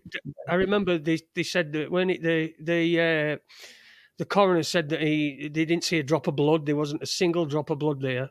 In fact, I think the quote was that we used in Loose Change. The quote was, "I stopped being coroner after about 5 minutes because there weren't a single drop of blood." No. Did you know they had a problem with the crater? They had a contamination of iron in the water. No, but it wouldn't surprise me. And it's still ongoing today that they had to set up a treatment area to extract the iron out of the water because it was contaminating the water. Plus, you've got, which correlates with some of the effects over in New York, where people were levitated and cars were levitated. when Flight 93 allegedly, I'm using it loosely, allegedly crashed, people 2 miles away were levitated up. And one woman was actually lifted out of her bed and found herself not thrown onto the floor, but sort of, just took out the bed and put onto the floor. All the electric went out. And this is a plane crash that didn't even hit any pylons or electricity stuff. You had the same electric interference in New York when the Burger King sign goes out, don't you? And it's hitting, there's a lot of electromagnetic problems that was going on, with that event. And people, a lot of truth don't want to talk about this stuff. They want to keep it into conventional technology. And don't forget, you had Hurricane Erin, which was sat on the coast of New York that day. Yeah, that's right. Yeah. I remember that, because didn't that deviate off just at the last minute away from New York City? It's on a U-turn after the event later on in the afternoon, after Building 7 had gone. Yeah, because Building 7 was 7-8 hours afterwards, weren't it? Were like 5:20 p.m., whereas the towers were struck at like 8:10, and I can't remember, quarter or whatever. But early I think in the I morning. read a comment there as well, Jason, of somebody asking about the Hutchison effect. And, this is Tony. It says, "Can you ask Mark? Were they using some advanced Tesla Hutchison effect weapon to destroy the molecular makeup of building materials?" Exactly that, yeah. And I'll explain that in a way, because if you remember when Stephen E. Jones came on the scene, yes, the 9/11 Truth Movement. Yes, I remember. Blonde-haired geezer, wasn't it? Oldish geezer, blonde, yeah. Yeah, he was. he came on the scene. He knew very well that event had something to do with directed energy, LENR technology, to do with cold fusion, low nuclear reaction, which wasn't a hot event. Right. And he deliberately put out the thermite theory, because if you look at the components of the building, they were made up of steel, aluminium. Okay. What happens when steel rusts? You get iron oxide. Yeah. And if you turn steel and aluminium or iron oxide to dust, you get the components of thermite or thermite. Right? Now, there's no accident why he put that out, because he's trying to explain away how them buildings turn to dust. Now, if you go back to Stephen E. Jones and his background goes back not into Lockheed Martin. He's done work for the Department of Energy. So he knew very well what happened to them towers turning to dust and why they turned to dust, how it was connected to directed energy. Because it was Stephen E. Jones who discredited cold fusion, Pons and Fleischmann's experiments of cold fusion. Stephen E. Jones discredited that, which is about free energy. And then he rolls, this is in 1989, he then rolls up in the truth movement, discrediting or trying to misdirect what's happened to them towers. Right. That quite explains that when I interviewed Judy Wood, Dr. Judy Wood, and Andrew Johnson, they both came on. In fact, we had them on a couple of times. And we were told before, don't mention thermite. Whatever you do, don't mention thermite. So that answers that for me anyway. I realise that now. Thermite doesn't even do what they try and make it out to do. Do you see any bright flashes going off all over the shop? You don't. You don't see any of that stuff happening when them towers. They turn to dust from the top down. At least 90% of that building turned to dust. And in fact, there's a few survivors down in Stairwell B who, when they said they come out, it was like walking onto a flat football pitch. The rubble pile was not even past the first, the lobby area. And there's photographs at that. And you can see, when the photographs took, because Building 7's still standing. Very, very odd effects. And there's people being levitated. David Hanshoe was levitated a block. So And a lot of that's Dr. Judy Wood's area who they've viciously tried to discredit Dr. Judy Wood. You know, there's all sorts of lies put out about her. But, you know, and then you got this, you know, this mini nuke theory, which again is just absolute, implies heat. You know, if you've got nukes going off, you wouldn't have this seismic reading. You'd have surface and primary waves. You don't get that. You've not got bright flashing nukes. It's you know, again, this is Jim Fetzer, who is, I hate to say it, this is somebody you can't trust because he's been shown to promote this stuff. And he knows very well what happened because he interviewed Dr. Judy Wood about 15 times on his program. And as soon as they brought in the Hutchison effect, which shows some of these effects on a parallel comparison to what happened at the towers, levitation, jellification of materials, transmutation, Fetzer changed his tune. You see, Jim Fetzer changed his tune. Yeah. So for me, he's not a person I can trust anymore. And I used to listen to Jim Fetzer's shows a lot. It's disappointing when you look up to these people and you know they're promulgating this disinformation. You see, which is a shame because he knows very well what happened. He knows he started up 9/11 Scholars for 9/11 Truth with Stephen E. Jones. You've got this connection right there, you see. So it's almost like Fetzer's job was to manage the information. And when it got to a point where he couldn't manage it, along comes this mini nuke theory, which is complete rubbish. That's the problem, you see, is that you get to a certain point and there's people that you've watched and you've listened to and then you hear them say something and you think, whoa, that's just way off. You know, and then you do get disappointed, don't you? It is. I've interviewed people where I've just thought to myself afterwards, God, that weren't nothing like I were expecting that person to be. But, exactly. I mean, this pushing of the video fakery was a complete psyop. Took me in until I went through that September Clues film, and I found when you put to the people, look, this looks like you've made a mistake here because you've got parallax mixed up. Why are you misdirecting the viewer to look here when you should be looking down there? You know, now any honest researcher would update their research or at least put it right. Yeah. But that's not what you get when you put this forward to people. And it becomes a pattern where they are misdirecting with certain information. And like I said, the Michael Hezekiah one was an absolute classic, what was going on. I mean, he would have been, when he's some sort of in aerospace or something, or Boeing or something like that, Hezekiah?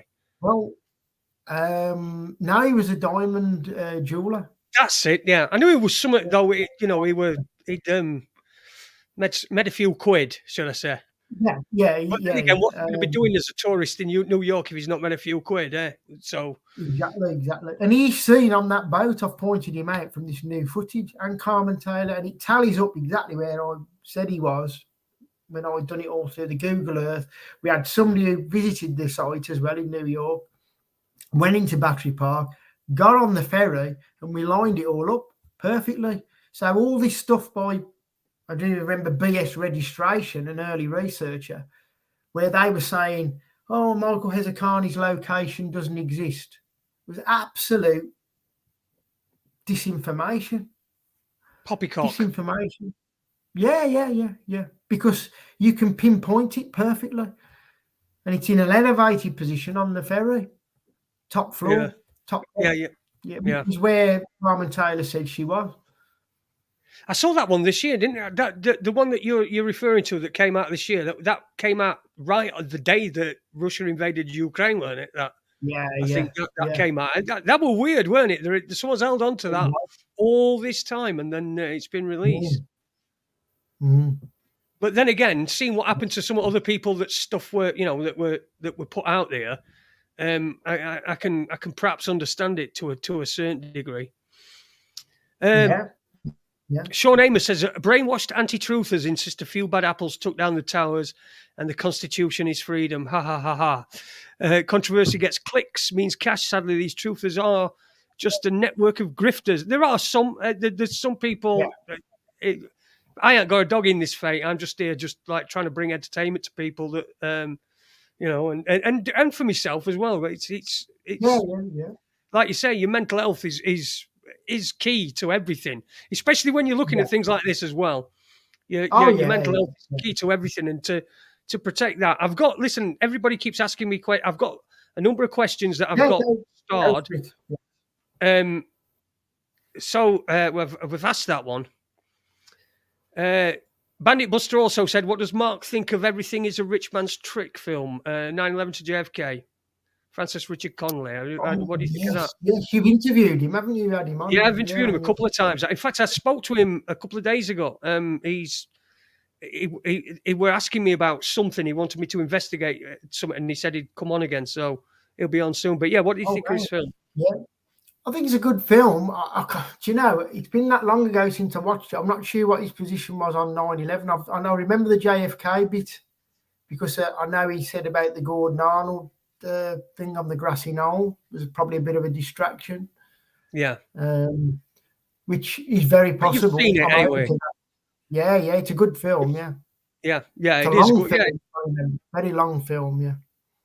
Francis Richard will be coming on. He did say, he were saying to me I can come on, and so we'll get him on pretty soon again. Jimmy Hagan, I think we were talking about Diana, blah, blah, blah. Prince William, wasn't Diana connected to the Shan Kidd family? Her mother were called Shan Kidd, weren't she? She were married to a Shan Kidd. Diana's mum. Yeah. You see, I believe that could possibly be an element of Bluebeam or something to do with that about the one world religion, because the Diana issue, call it an issue event. When you look at the symbology around it, especially that what's in Hyde Park, it's actually bringing East and West together into one. Yeah. So whether on the religious, area, I don't know. It's just something I've kicked about and thought about, really. Chris Partridge said, "Ask about the film One by One starring Rick Mayall." Now, I've interviewed the director of that film twice on this show. A great woman, Diane Jessie Miller, her name is. I'll put you in touch with her if you want. I ain't spoken to her for years, but I'm sure she's still knocking about somewhere. She's still doing filming. She lives in Northern Ireland. But yeah. Right. So you saw that? Wow. You enjoyed that? That was a brilliant film, yeah. Yeah, I watched that. Going back a bit, I think. It was on the internet not long ago, last year or 2 years ago. Watched it again. I've got it downloaded somewhere. Yeah, I've got it somewhere as well. It's the thing is with that is that this is the thing is when you're trying to get people involved, shall we say?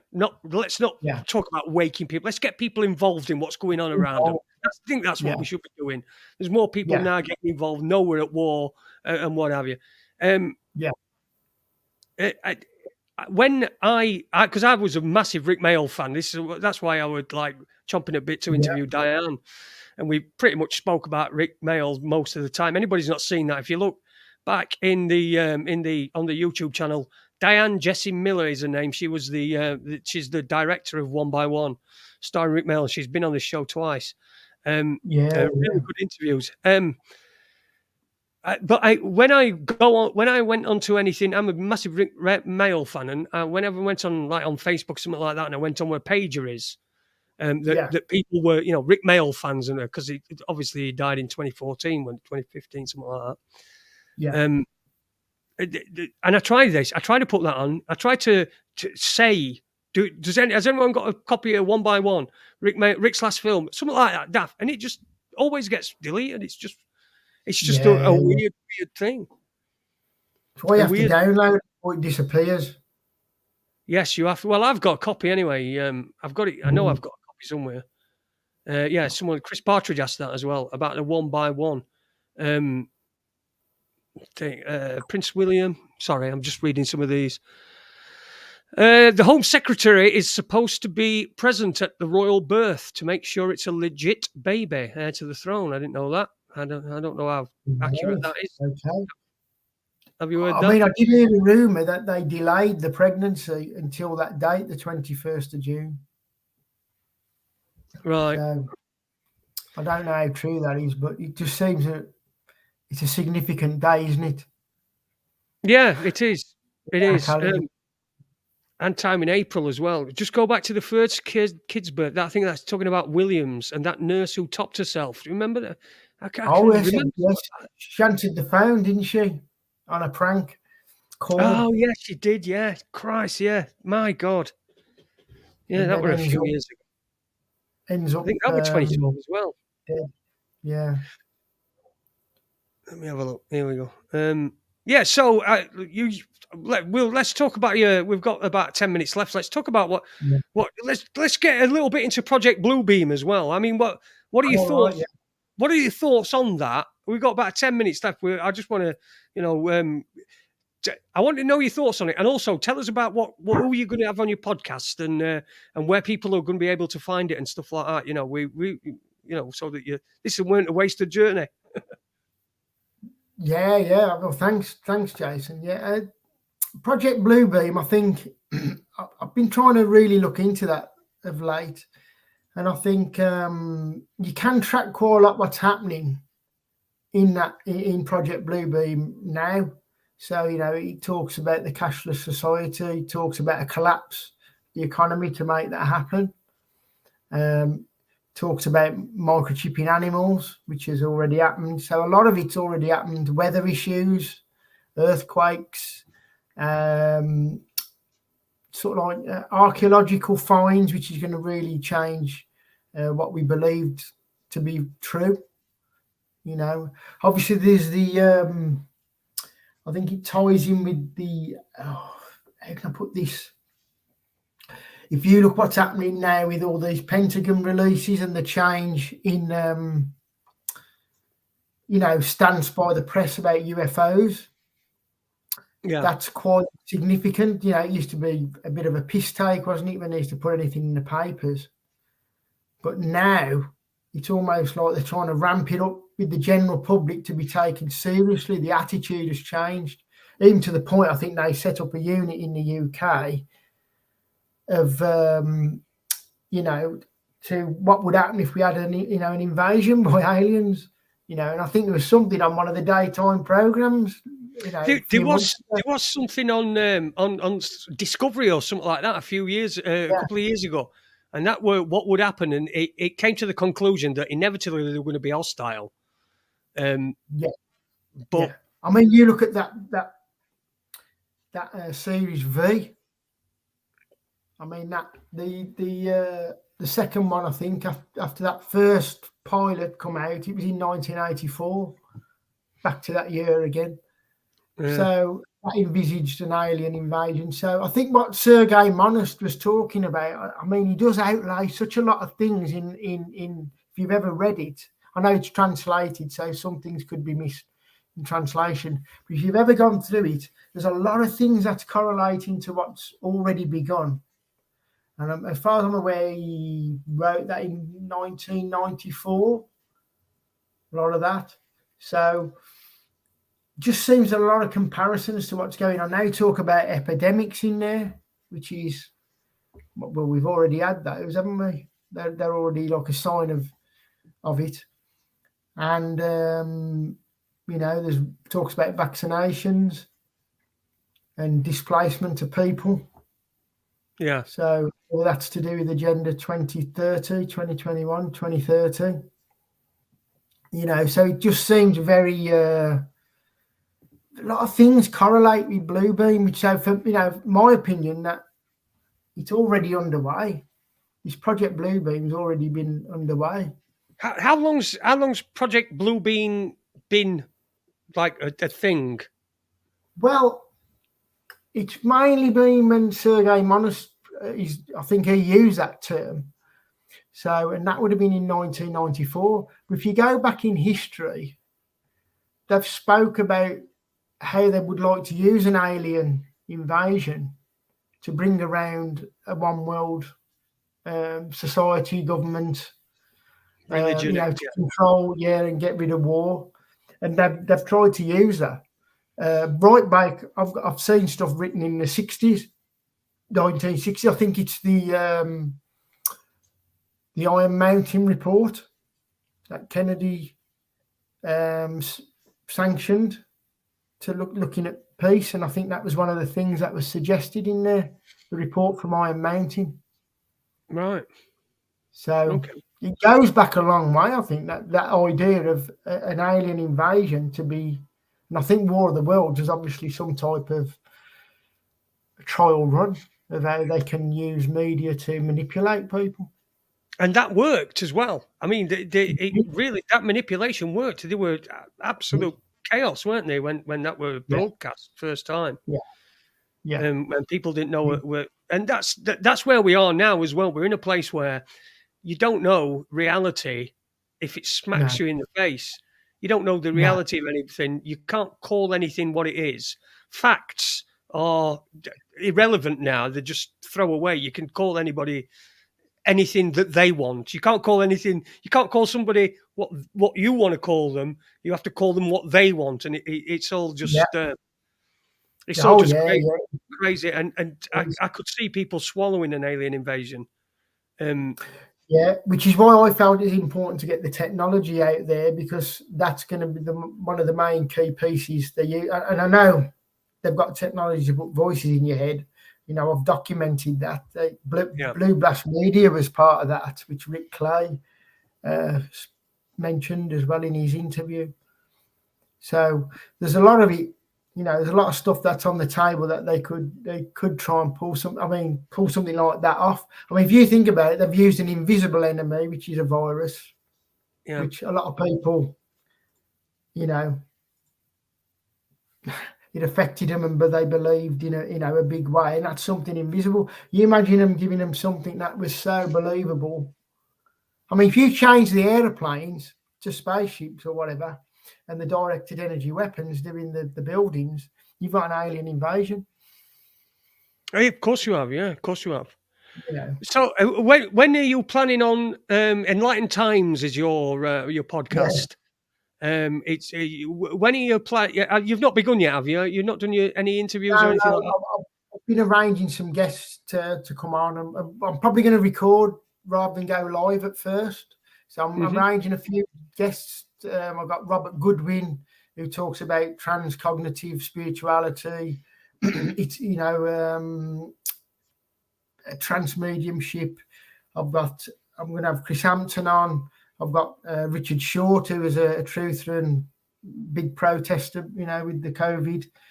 I'm just going to have anybody and everybody I can get on and talk. I've got a targeted individual who's coming on who feels he's been targeted. It's not Shane Gibbs. No. No, I had a guy called Shane Gibbs who were a targeted individual. Very interesting story. I've got Kieran Woodhouse as well, who's wrote books. Hopefully going to have medium on Rob Beach. So there's a lot of different things. I'm starting off with quite a few mediums and trans mediums and people who've written books. Paul Northridge is coming on from Unite Planet. He's going to be one of my guests. Yeah, because of his he wrote his book, which was called Walk of Life. That's it, Walk of Life, Feet on the Ground, which I read, which is a good book about his life, some of his struggles, and got a good sense of humour as well in that book. It's a book, actually, I'd recommend for any sort of counsellors or psychotherapists to get a good understanding of somebody who's probably got through, some adversity in their life with their disabilities and things. So it's a really honest book, that is, and I thought it'd be really good to have him on and return as well. They've had me on Unite Planet a few times, so yeah. Oh, it's great. I like Unite Planet. They're good lads. They've been on here, and I've been on their show. What were I going to say? And that was what I was going to say. I was going to say I can put you in touch with a couple of people that would make a good. I was thinking about Chuck O'Celli, who's I don't know if you've ever heard of him, but he's in America. He's got his own radio talk thing. Yeah. It's like InfoWars on a smaller Yeah. scale, but and he's called the blind JFK researcher, so he knows everything about JFK. Knows a lot anyway, much of the stuff about JFK. So I'll get in touch with him and let him know, and I'll have a look through my archives and see if there's anybody else that you might take your fancy, and I'll point him in your direction. Look, good luck. Anyway, Mark, it's been fantastic having you on. It really has. Thanks for having me on. Enjoyed it. Go on. Thanks for having me on. Yeah, I appreciate that. And then, listen, no problem at all. I could sit and talk to you for another couple of hours, I think. But I've promised myself that I'm going to stop. I would going on and on and on, and so I need to. I have to be careful because when I talk a lot, it gets me out of breath a little bit. So I've been quite passionate to get a lot of info out, and I'm like, yeah, no problem. We'll have you on again if you'll come back another time. Love to come on again. Yeah, I'll come on anytime I can with you. If you want me on, yeah. Brilliant, fantastic. Look out for the podcast. It's going to be on YouTube, is it? It's going to be on YouTube. It'll be on YouTube. Some of the more controversial. I've got the BitChute channel set up ready. I'm trying to get a few other platforms. It'd be audio and visual stuff. So if I can get out, I might visit a few places as well and talk to people face to face as well and do little updates. I know Kieran runs a group called the Free Thinking Society over in Stourbridge in the West Midlands. So I might pop along and if I'm feeling up to it with me health and that, and just catch up with them guys and let them get the word out of what they do and what speakers they have on a Monday night. Yeah. So, well, Mark, a lot is in there, mate. It's all in there. When you're feeling, you want it to feel it's. You've got to get yourself right before you're no good to anybody else if you don't get yourself right. So it's all good. Look, I look forward to it, and I'll certainly be having a listen. And I recommend anybody that comes on, if you've enjoyed tonight, you will certainly enjoy Mark's Enlightened Times podcast that's going to be coming very, very soon. Right, thanks everybody. I'm going to pop in the link if anybody wants to jump on for afterwards. I'll be here for a couple of half an hour or so. I don't know whether Mark will be here, but he's probably going to go. But it's the after show thing. If you like. Say that again. Sorry. Stay on for 15 minutes if you like. There you go. So if you want to pop on and perhaps ask Mark a question, he's going to be on for about 15 minutes. I'll be here as well, but I'll be doing what I normally do. Singing up and everything. It's all after the show. So there's the link if you want to pop on, and we'll speak to you in a few minutes. I'll be back on Friday with Raconteurs After Dark from 9:30. Thank you very much, Mark. Mark Conlon, brilliant. Thanks, Jason. Hopefully we'll have you on. Well, we will have you on again very soon. And tomorrow you'll be most on my podcast. I'm a terrible guest. I'd be a terrible guest. I would, honestly. But I really wish you well. Thanks to everyone in the chat. It's been superb. 2 hours and 3 minutes. It's been Raconteurs News. I'll see you on Friday. Love you, everybody. Take care now. Bye then.